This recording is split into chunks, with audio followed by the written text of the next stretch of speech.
जैसा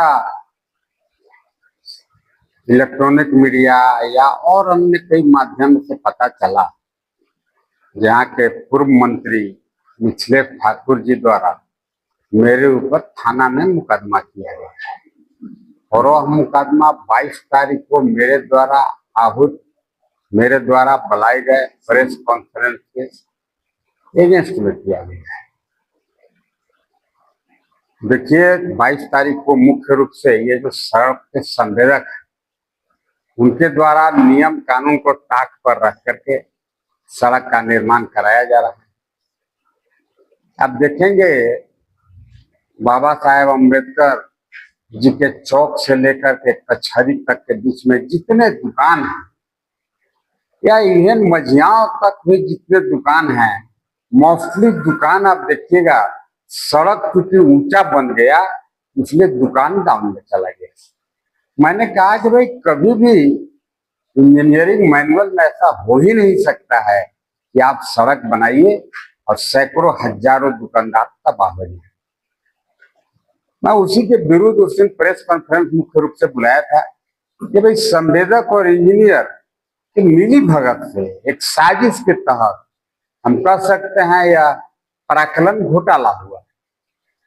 सड़क को पहले गड्ढा खोदना चाहिए था, गड्ढा खोद करके पूर्व का जो सरफेस था सड़क का, एग्जिस्टिंग सड़क का जो सरफेस था उससे अभी के सरफेस को मैच कराना चाहिए था, लेकिन ऐसा नहीं करके संवेदक और इंजीनियर द्वारा मिली भगत करके सड़क को ऊंचा बना दिया गया, नाली ऊंचा हो गया। इससे दुकानदार काफी प्रॉब्लम में है। उनके द्वारा ही मुझे बुलाया गया था और मैंने भी जो देखा उनका मांग काफी जेन्युइन और उनकी मांग सही था, इसीलिए मैं प्रेस कॉन्फ्रेंस बुलाया था।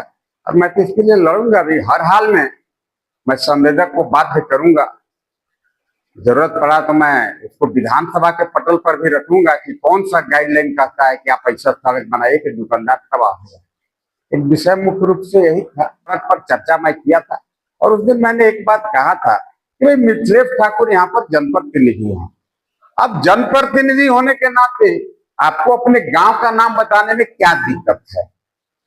पैतृक गांव आपका कौन सा है? हम तो यही पूछते हैं, भाई आपका जन्म कहाँ हुआ या आपके पिताजी का जन्म कहाँ हुआ। मैं उसके पीछे के जनरेशन में नहीं जाता हूँ, लेकिन अभी SIR भी हो रहा है तो आप देखते हैं कि उसमें वोटर लिस्ट में पूछता है कि 2003 में आप कहाँ थे।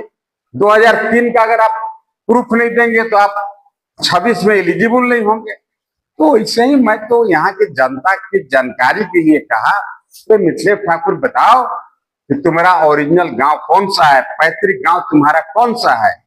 लेकिन उनके पास इसका जवाब नहीं है। मैंने इनाम का भी घोषणा किया, लेकिन आज तक उनको गांव बताने का पता नहीं क्यों नहीं गांव का नाम बताते हैं, उनको क्या डर है। अब अपने पिताजी को कह दिए कि स्वतंत्रता सेनानी है। 9 में जब घूम रहे थे चुनाव लड़ने के लिए, कभी अगर कोई कहे हो तो हमें वीडियो दिखाइए। 14 में अगर कभी कहे हो भाई मेरे पिताजी स्वतंत्रता सेनानी होता बताइए।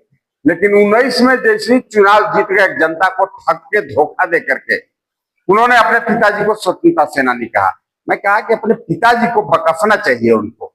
और आपको पता है, मैंने कहा कि इनके पिताजी स्वतंत्रता सेनानी नहीं हैं, क्योंकि इनके पिताजी यहीं पर वन विभाग में कर्मचारी थे, वन विभाग यहीं पर कर्मी थे। वो स्वतंत्रता सेनानी हो नहीं सकते हैं।